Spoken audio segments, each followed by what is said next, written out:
Bonjour et bienvenue à la 16e diffusion de 5e dimension. Cette vidéo est la suite de la 15e diffusion Nibiru, planète de longue vie et de destruction. Les Anunnaki se rassemblèrent à Sipar pour y attendre le jour du déluge.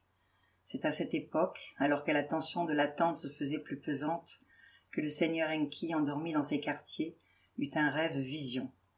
Dans son rêve lui apparut l'image d'un homme aussi éblouissant que les cieux. L'homme approcha Enki. Il s'agissait de Galzu aux cheveux blancs. Il tenait dans sa main droite un stylet de graveur et dans sa main gauche une tablette de lapis-lazuli, lisse et luisante. Galzu s'approcha du lit d'Enki et lui dit « Le sort est maintenant entre tes mains, car la terre reviendra aux terriens. Convoque ton fils, Yuzudra, Noé, le fils d'Enki et d'une humaine, et révèle-lui sans briser le serment l'arrivée de la catastrophe. Demande-lui de construire un bateau capable de résister à une avalanche d'eau, une embarcation submersible comme celle que tu peux voir sur cette tablette. Que ce navire lui permette de survivre et de sauver sa famille, ainsi que la semence de tout ce qui est utile, animal ou végétal. Telle est la volonté du Créateur universel. » Et Galzu, dans le rêve vision d'Enki, prit le stylet, dessina quelque chose sur la tablette et la plaça à côté du lit d'Enki. L'image disparut, la vision prit fin, et Enki se réveilla en sursaut. Enki descendit de son lit, et c'est alors qu'il trouva la tablette. Ce qu'il avait vu dans son rêve s'était matérialisé au pied de son lit. Le seigneur Enki ramassa la tablette les mains tremblantes. Un étrange bateau y était dessiné. Des marques avaient été gravées sur le bord de la tablette pour indiquer les dimensions de l'embarcation. Enki était perplexe. Il ne parvenait pas à comprendre ce qui avait bien pu se passer. Mais s'il ne pouvait percer le mystère, le message était clair. Cette nuit-là, il se hâta vers la hutte de roseaux où dormait Yuzudra. Pour ne pas briser le serment, ce n'est pas à Yuzudra mais au mur de la hutte qu'Enki s'adressa. « Réveille-toi, dit Enki à travers le rideau de roseaux. Lorsque Yuzudra fut réveillé, Enki poursuivit. « Hutte de roseaux, écoute bien ce que je vais te dire. Suis mes instructions. Une tempête catastrophique va balayer toutes les habitations, toutes les villes. L'humanité et sa descendance seront anéanties. Écoute bien ce que je vais te dire maintenant. Abandonne ta maison, construis un bateau, abandonne tes possessions, garde la vie sauve. L'embarcation que tu dois construire, sa forme et ses dimensions, tout est écrit sur une tablette que je vais laisser contre la paroi de cette hutte. Assure-toi que le bateau soit entièrement couvert. La lumière du jour ne doit pas pénétrer à l'intérieur. Le gréement doit être très solide, le brai bien épais pour garantir l'étanchéité. L'embarcation doit pouvoir être capable de résister au tangage et au roulis pour pouvoir affronter l'avalanche d'eau. Tu as 7 jours pour construire le bateau et rassembler ta famille. Emporte suffisamment d'eau et de provisions. Prends aussi tes animaux familiers. Le jour venu, tu recevras un signal. Un navigateur qui connaît les eaux désignées par moi-même se rendra auprès de toi. Ce jour-là, tu devras embarquer et bien fermer les écoutilles. Un déluge implacable venu du sud s'abattra sur les terres, dévastant toute vie sur son passage. Il libérera ton bateau de ses amarres et le secourra dans tous les sens. Ne crains rien, le navigateur guidera le bateau en lieu sûr. À travers toi, c'est la semence de l'homme civilisé qui survivra. » La voix d'Enki s'éteint. Ému, Yuzudra tomba à genoux. « Monseigneur, cria-t-il, j'ai entendu ta voix. Laisse-moi voir ton visage. »« Ce n'est pas à toi, Yuzudra, que j'ai parlé, mais à la hutte de roseaux, répondit Enki. J'ai prêté serment et suis tenu de respecter la décision d'Enlil comme tous les autres Anunnaki. Si tu voyais mon visage, tu mourrais sans doute comme tous les autres terriens. » Un silence s'ensuivit. Yuzudra sortit de derrière le mur de roseaux. Il vit une tablette de lapis-lazuli qui luisait dans la clarté lunaire et la prit entre ses mains. Dessus était gravée l'image d'un bateau dont les dimensions étaient indiquées par des encoches.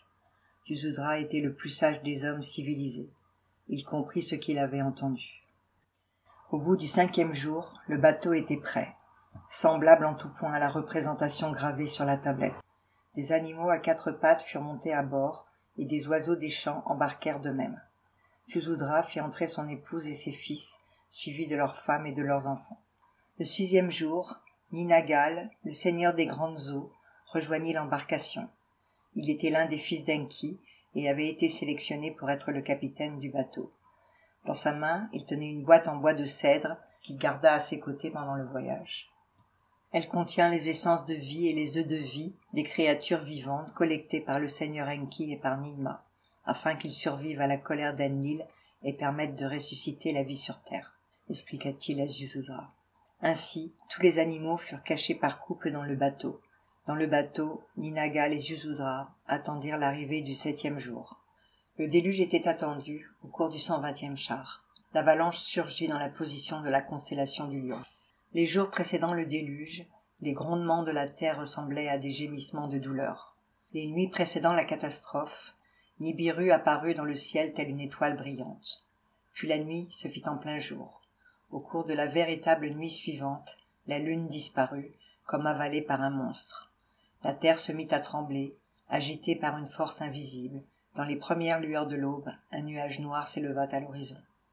La lumière du matin fit place à l'obscurité, comme voilée par une ombre funeste. Puis un roulement de tonnerre se fit entendre, et des éclairs illuminèrent le ciel. « Il faut partir, il faut partir !» Utu donna le signal aux Anunnaki.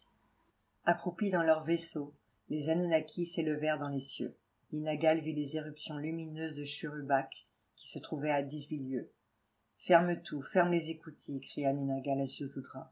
Ensemble, ils abaissèrent la trappe que dissimulaient les coutilles. Le bateau était complètement étanche. Pas un rayon de lumière ne pénétrait à l'intérieur. Ce jour-là, ce jour inoubliable, le déluge commença par un rugissement. Dans le pays blanc, au-dessous de la terre, les fondations de la planète tremblaient.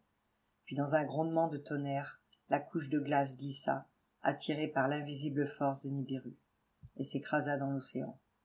Les morceaux de glace s'écrasaient les uns après les autres. La surface du pays blanc s'effritait comme une coquille d'œuf brisée. Une vague monumentale s'éleva d'un seul coup, un mur d'eau montant jusqu'au ciel. Au-dessous de la terre, une tempête d'une violence sans égale se mit à rugir. Ses vents poussaient le mur d'eau vers le nord, et il atteignit bientôt l'Abzu. Il traversa les régions habitées et submergea les Dains. Lorsque la vague atteignit Shurubak, elle arracha le bateau de Ziusudra à ses amarres. Elle le ballotta dans tous les sens et l'avala, le plongeant dans les abysses. Bien qu'entièrement submergé, le bateau tint bon. Pas la moindre goutte d'eau n'y pénétra. Au dehors, la vague fondit sur le peuple comme le ferait une armée. Les hommes se perdirent de vue les uns les autres. Le sol disparut. Il n'y avait plus que l'eau. Tout ce qui s'était tenu sur le sol avait été balayé par les eaux. Avant la fin du jour, le mur d'eau, gagnant de la vitesse, engloutit les montagnes. Les Anunnaki tournaient autour de la terre dans leurs barques célestes. Les compartiments étaient bondés. Accroupis le long des murs extérieurs, ils tentaient de voir ce qui se passait en dessous d'eux sur terre. Dans la barque céleste où elle se trouvait, Ninma criait comme une femme en train d'accoucher. La vague a détruit tout ce qui vivait, se lamentait-elle. À ses côtés, Inanna aussi pleurait et se lamentait. Tout ce qui est sous nos pieds, tout ce qui vivait est devenu argile. Ninma et Inanna continuaient à pleurer pour alléger leur cœur. Assistant à la furie des éléments, les autres Anunnaki étaient remis à leur place. Ils avaient été témoins du déchaînement d'un pouvoir supérieur au leur. Ils rêvaient de mordre dans un fruit de la terre, de tremper les lèvres dans une coupe d'élixir fermenté. Ils se lamentaient en pensant au passé. Une fois que l'immense vague eut balayé la surface de la terre, les canaux du ciel s'ouvrirent et la pluie se déclencha. 7 jours durant, les eaux du dessus se mêlèrent à celles du dessous.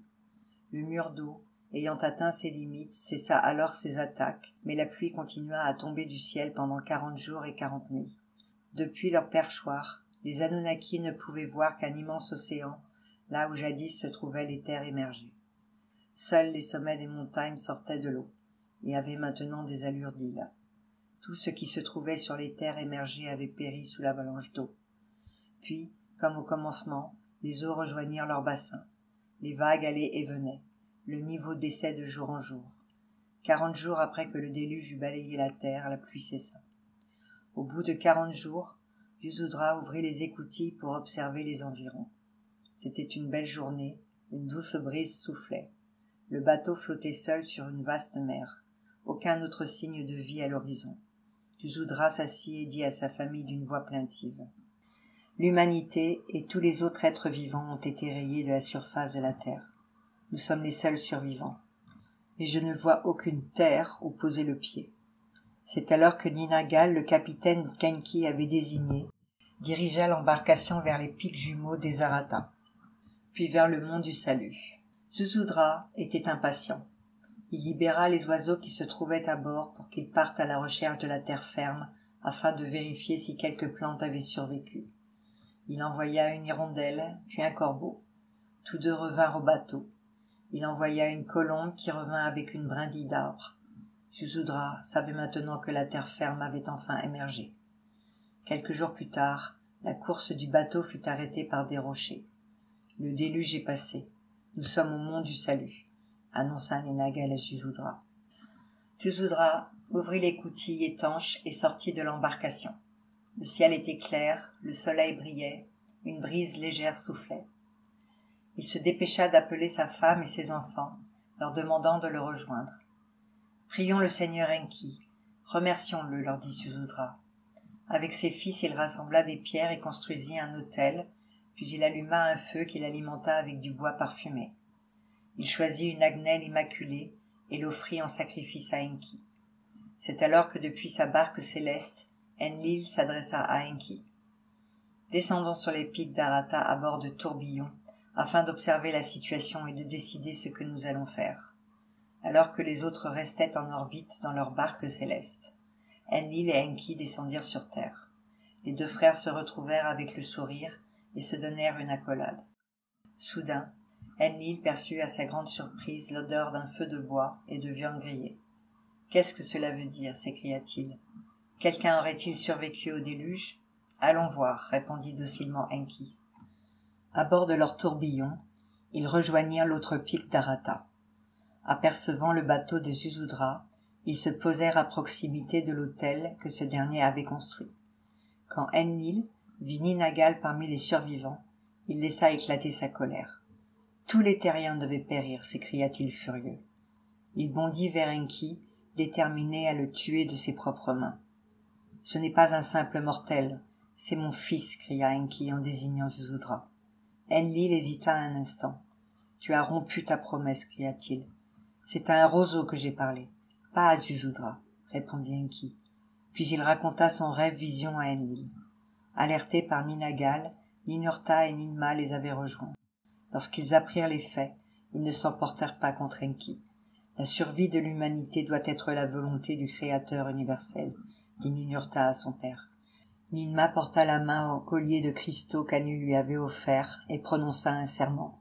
« Je promets que l'humanité ne doit plus être anéantie. » À contre-cœur, Enlil prit les mains de Zuzudra et de son épouse Emzara et les bénit. « Je vous souhaite d'être féconds, de vous multiplier et de peupler à nouveau la terre, leur dit-il. C'est ainsi que les temps anciens prirent fin. À bientôt pour de nouvelles révélations.